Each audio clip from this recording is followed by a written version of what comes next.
Hello and welcome, my dear students, to today's session for grade 9, and this is a part of the series of revision that we are doing for your coming exams. So this is one of the videos that has been most requested by my students, and this is from the topic of Module 8, Lesson 6, Special Functions. In this video, you are going to see towards the end some of the most important questions that you can expect for your coming exams. So I would request you to watch the video till end and to press the bell icon to receive notification of all my upcoming videos. So let's get started. In this video, when we are talking about special functions, there are going to be three types of them that we are going to discuss. Part 1 of the video consists of piecewise defined function. That is the first special function we'll be discussing. Second function that we'll be discussing as a part of special functions are the step functions. And last but not the least, the third type of function that we are going to discuss will be absolute value functions. So that will be part 3 of this video. Welcome students yet again, and in today's session, as you saw, out of the three functions we are just going to be doing part 1 of the functions, and that is piecewise defined function. So our learning objective in this session is to write and graph piecewise defined function, and we'll be doing more parts of this where we'll discuss the other two functions. So let's get to know more about piecewise defined function. Let's get started. So before we start solving questions on these different kinds of special functions, let's get to know a little bit about them. So we start with the first function, piecewise defined function. So as the name suggests, this function's graph is going to be in bits and pieces. So this function, which is defined by at least two subfunctions, so because it is into pieces, the graph, each of the piece will correspond to a different function.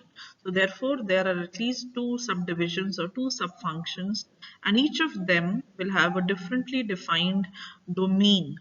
It will have a differently defined interval based on the values of x that the function can take. We'll look into the session into examples of piecewise defined function.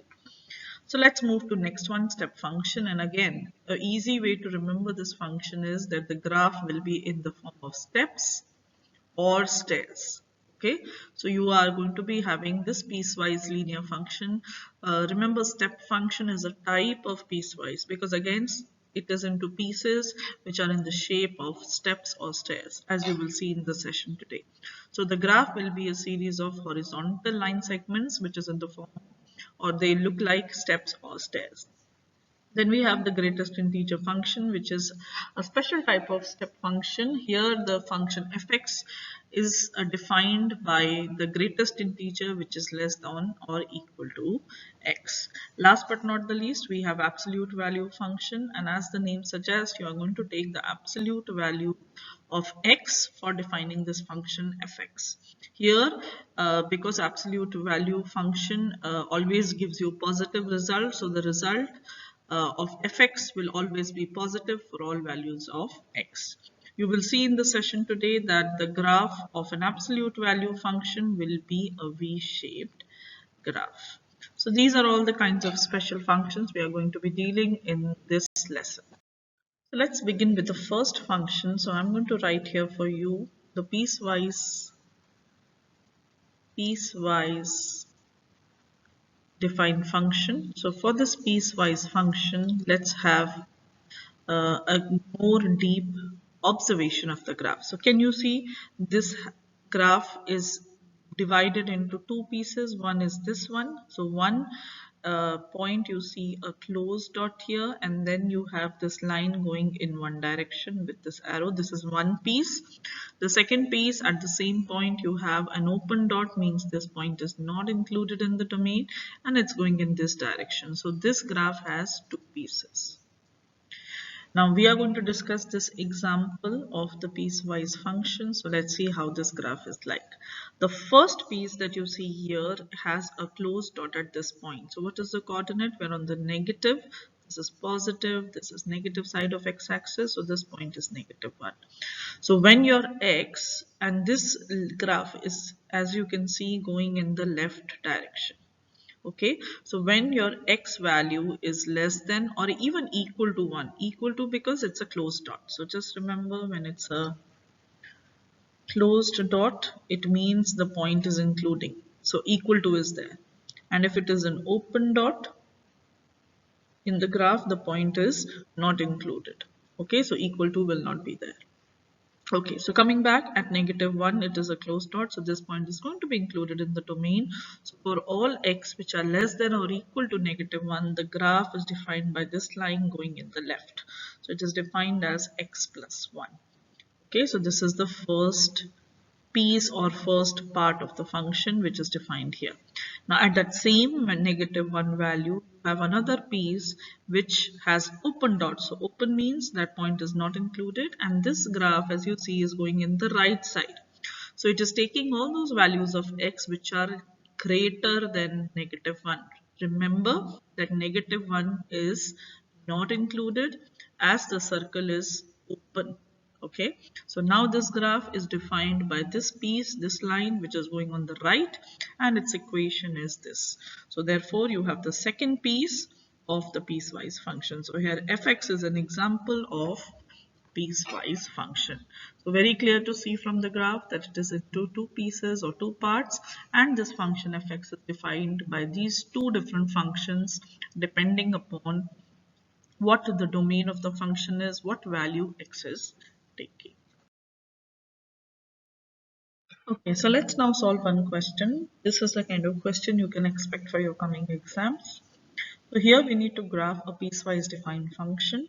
So the function is already given to you. So this fx is having two parts or two pieces. The first part is defined as x minus 3. So two subfunctions, 1 and 2. And if x is less than equal to 1, this is how the function is defined. If x is more than 1, it is defined as 2x. So first you need to graph the function, make or draw the two parts of the function, and after that you analyze the key features like domain and range. So we are going to be solving this question in 3 steps. In step 1, we do the graph of the first part. In step 2, we do for second part, and last part we analyze the key features. So let's get started with the question. So each question that you get on piecewise function where you need to do the graph and analyze it, these are going to be the same 3 steps you will follow. In step 1, you do the part of the graph which is given to you, the first subfunction. So this is defined. Now I want you to analyze this before we move to the graphing part. The function is defined as this. Now y equal to mx plus b. This is the slope intercept form that you know. Now while you are going to do the graph of this, this is definitely a straight line. X is having equal to, so at x equal to 1, this point, you will have a closed dot. The closed dot tells you that equal to is included. That's one important point, and the function is defined as x minus 3. So if you compare with slope intercept form, you know the slope is going to be for this graph 1, the coefficient of x here, and the graph of this equation x minus 3 is going to meet the y-axis at the point, the value which is given -3. So it will meet down on the negative side of the y-axis. That's your y-intercept. So this much information you have from the equation, and this will really help you to do the graph. Same for this one, y equal to mx plus b. So this graph definitely does not meet the y-axis as the y-intercept or b is 0 here. The slope is positive +2. So all of these points are really going to help you, and this graph you will get for the domain where x is more than 1. So x equal to 2, 3, 4 and so on. It doesn't have equality, so closed dot. Last is the step function. So here for this you have to analyze the key features. So you have to say about the domain, you have to say about the range, all of these points and more. And because equal to is not included, let me correct this, you'll have an open dot, not closed. Yeah, so it will be an open dot for sure. this point x equal to 1 is not included as it was included in step 1. So point, we can write this, x equal to 1 is not included. That's the reason why you have that open dot. So much information you have got, and now we are ready to do the final step of making the graph. So let's do it. I'm sure you all drew the graph with me. So in step 1, you got the graph of this function, which was x minus 3. So at the point x equal to 1, we already know it's the equal to included. So this is going to be a closed dot. So at x equal to 1, you know you need to find what is the y value that you are going to get. So y is defined as x minus 3. So if your x is 1, 1 minus 3, so minus 2. So the dot will be at the point x equal to 1 and y equal to minus 2. That's how you get this closed dot.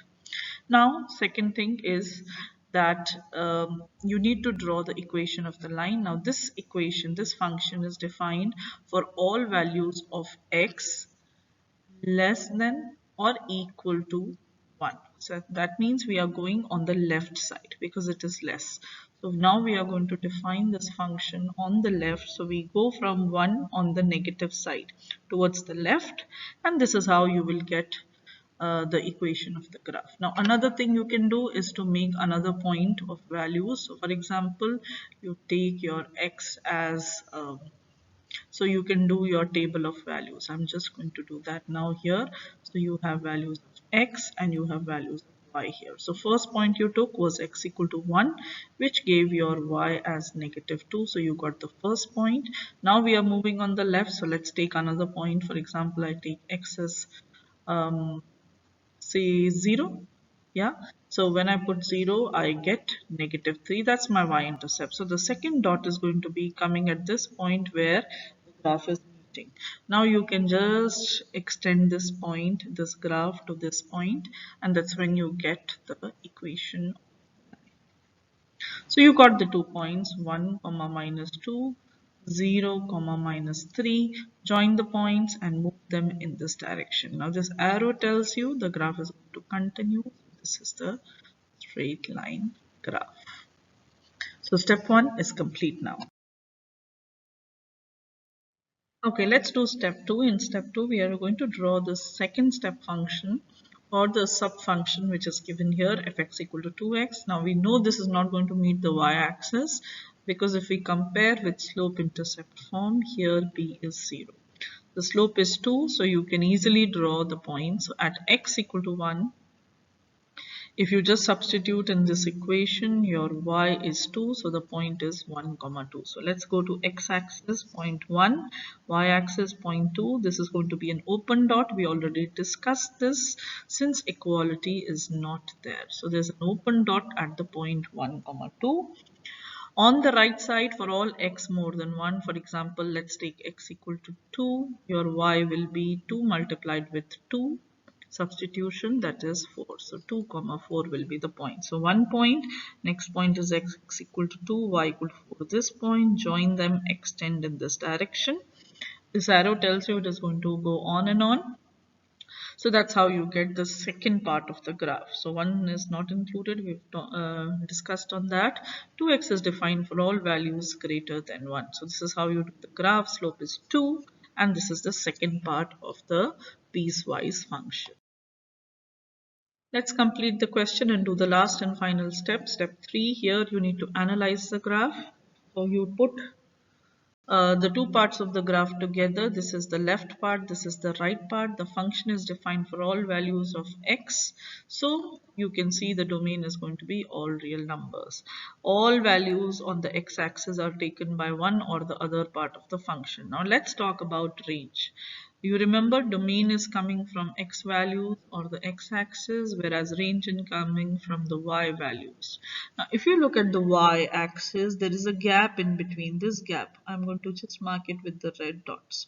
So all these values which are lying in between are not there in the range of this function. The graph of this piecewise function is not assuming these values which are coming in between.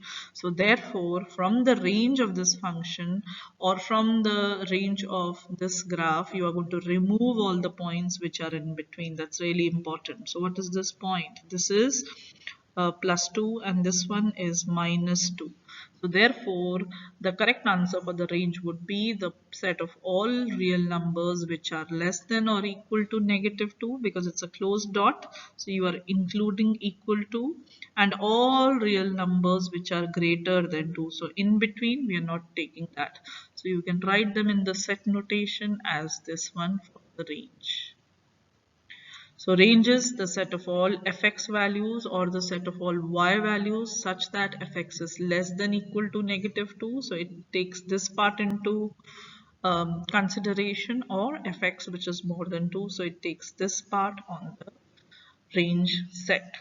Again, the graph is only meeting y-axis and it is meeting at this point, which is 1, 2, negative 3. So y-intercept is negative 3. There is no x-intercept.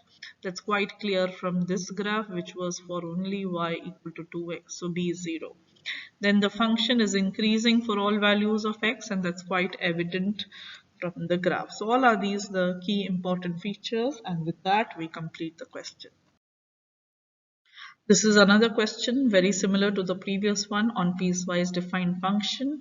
It has two parts, part A and B, just like the previous one. So in part A, you do the graph of this function, the piecewise defined function. Now here you see there are three pieces. So accordingly, you will get three parts to the graph. So try this question yourself. I hope you will be able to do it correctly. Once you complete the graph of the piecewise function for gx in the last slide, then you need to just tell me the domain, the range, and the other key important features like we did for the last question. So try this yourself. If you have any questions and queries, let me know. I'm going to be really happy to help you for solving the question. Another very important kind of word problem that can come for your exam on piecewise defined function is like the one that you see on the screen. So let's read the word problem together and highlight important information. The football coach is ordering new jersey for the new season.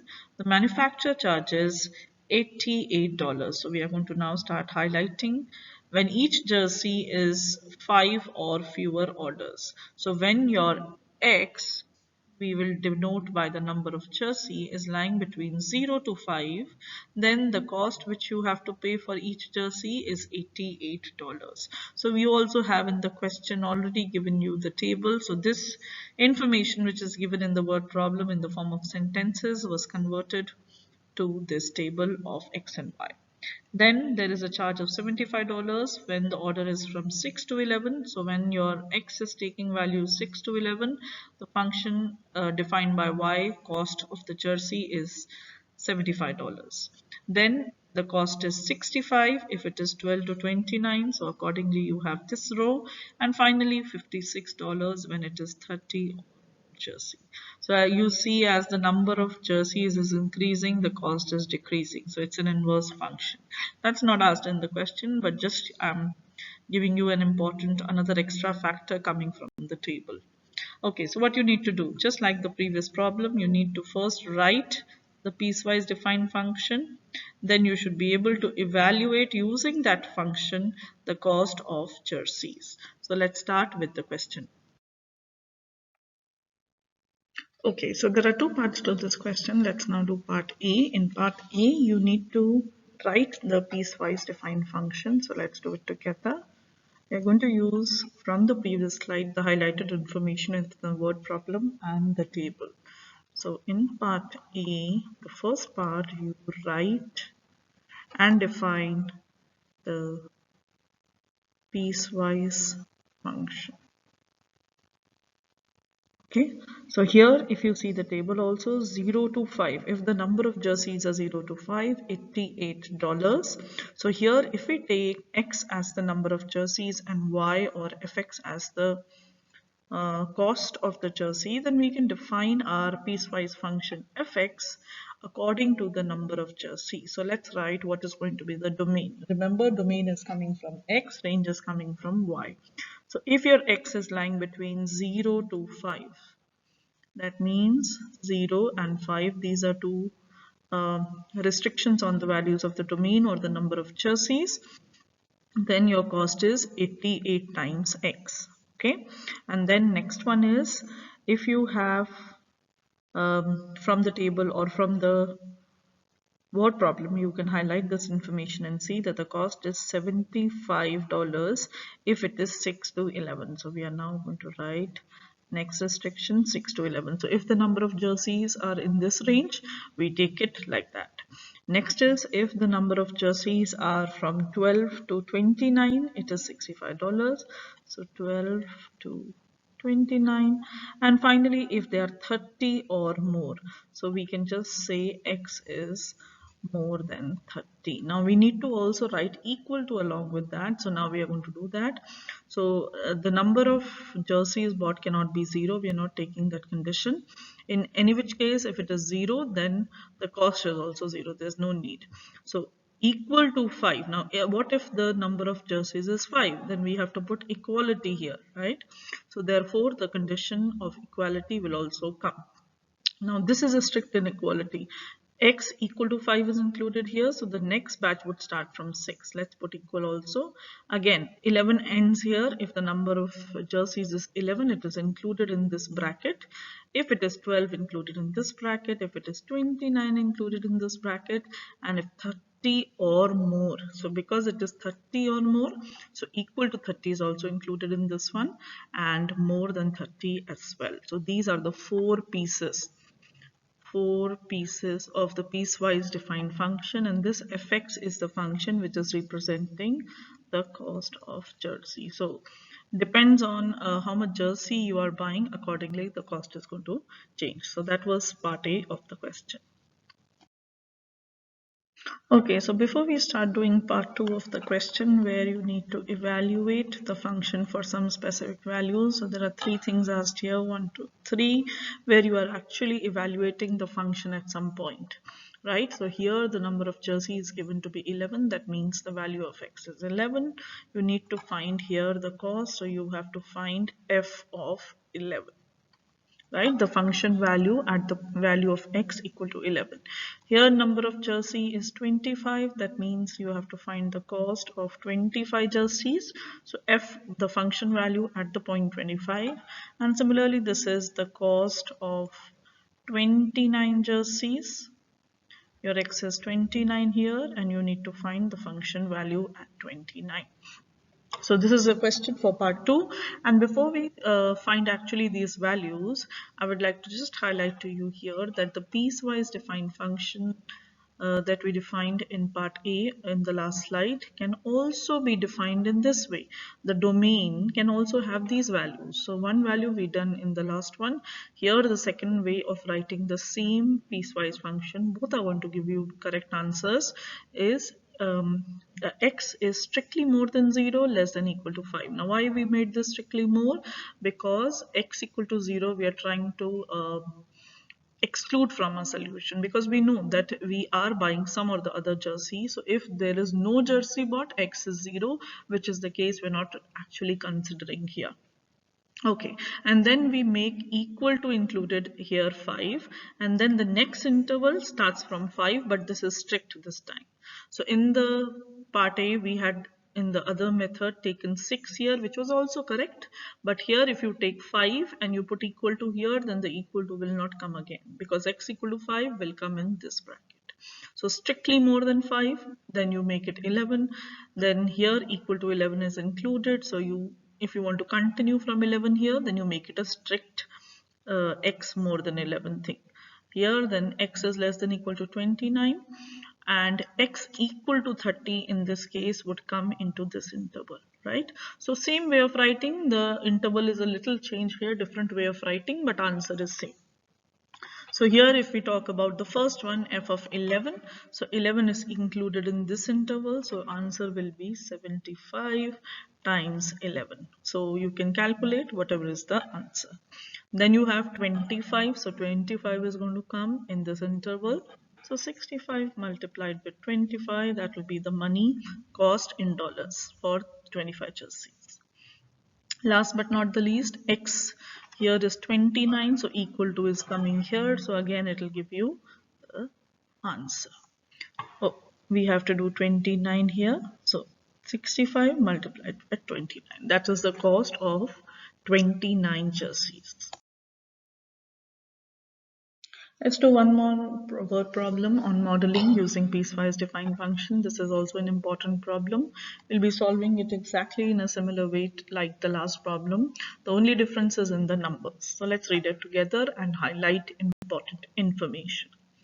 For his graduation party, Santano's parents have hired a catering company to provide the food. The company charges a setup fee of $150. So this is like a fixed amount that they are going to charge. And then there is a variable amount which depends on the number of persons. So this can vary if the number of people are more, less, it depends. So what is the charge? Let's see. So $6 they are charging per person for the first 50 people. So the first 50 guests that come in this party where they are having food, they will charge $6 for one person till the first 50, and after it crosses 50, like if there are 100 people, the next 50 will be charged $4.50 per person. That's for the additional one after 50. So in part A, just like the previous question, you need to write the piecewise defined function that models the amount the catering company will charge if P people will attend. So the number of people are defined by P. Now this P can be less than 50, it can be more than 50, and according to this value of P, your function f of P, which is modeling the amount or the price or the cost the catering company charges will change. Now before we write the answer, let's analyze the question a little bit more. So first is the fixed amount. So it is not going to change. So $150 they are surely going to charge. So we are trying to define this piecewise function here. So this is a fixed amount. Now let's try to write a little bit about the variable amount. Now it says very clearly that if the number of people that attend, that is your P here, is 50. So if P is 50, then to this additional cost, this cost which is fixed, you add $6 for each person, and if it is 50, then you multiply by 50, right? So can we say this will become the total amount? Let's try and calculate this amount. So 150 plus 300, so this comes out to be $450. So we know when P is equal to 50, for the first 50 people, we have this fixed cost. So that becomes $450. Now what happens if your P is more than 50? So for the first 50, they are going to charge $450.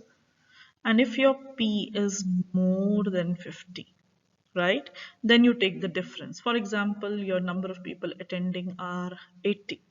Then what is the difference? Extra people from 50, it is going to be 30. So that, how much charge is being taken for the additional people? $4.50, and this is being multiplied if we are calculating for extra people. So this is P minus 50. I hope you understand this calculation, because why did we subtract P minus 50? We did this for every person who is more than 50. So if there are, say, 55, then 55 minus 50 is $5, and those, sorry, 5, and that 5 will be multiplied with the additional amount for the person, that is $4.50. So this is how roughly we can define a piecewise function. So let's check our answer and complete part A now. Okay, so I hope out of these 4 options now, as per our discussion from the last slide, you can identify the correct answer. Think a little bit. So what are our restrictions on domain? Let's go first. So one restriction on the domain is that for the first 50 people. So this is going to be the condition. Now this condition is correct in all the options, and after 50 P will be more than 50. So this is also correct. Now let's come to the amount. For the first 50, 150 is the fixed charge, but you don't see 150 here. So A cannot be the option. This looks like a good option, good option, good option. So for all of them, if you see for the first case, the answer is correct. That is 150, the fixed one, plus 6 times P, where your P can vary from 1 to 50. For the first 50, that's why P is varying from 0 to 50. Last one, when P becomes more, and as you saw from the last slide, 450 plus this is the answer. So C. Okay, so let's do part B now. Here you need to determine the cost of food for the first 50 people. We had already actually done this. So if your P is equal to 50, it is coming in the first range. So this is 150 plus 6 times the value of P, which is 50. So how much? 150 plus 300. So this is $450. So the answer for the cost of food for 50 people is 450, and this is quite clear and evident from our discussion in the previous slide. Next case, if it is more than 50. So if P is more than 50, you look at this function. So it will be defined by 450 plus 4.5 and the difference. What is the excess? So here your P is 85. So from this value of P, if you subtract 50, what do you get as P minus 50? It will be 35. Okay, now for these 35 people which are above 50, the cost will be multiplied with 4.5. So do that calculation, and when you multiply with 4.5, 350, sorry, 4.5 with 35, what you get is the decimal 157.5. Final step, you add 450 to it. So what is going to be the answer? Let's do it. 157.5 plus 450. So this is 607.5. So for 85 people, the cost that needs to be paid for the food is this. That is all for the session today. Stay glued to my channel, Mathematics Made Easy, and wait for my next video, which is going to be having some very important math questions from what we have covered today for your final exams. Module 8, Lesson 6, Special Functions. So in my next video, we are going to be having a look at what kind of questions can come from this topic. I hope you understood the writing and graphing of piecewise defined function well. And don't forget to hit the bell icon if you have not done that, so that you could receive the notification of my next video. Until then, this is Ms. Ruchika signing off from today's session. In this session, I would like to wish each one of my grade 9 and grade 10 girls, which are going to be giving the exams very soon for the math on term 2 end of the session. So all the very best. I'm sure each one of you will do well.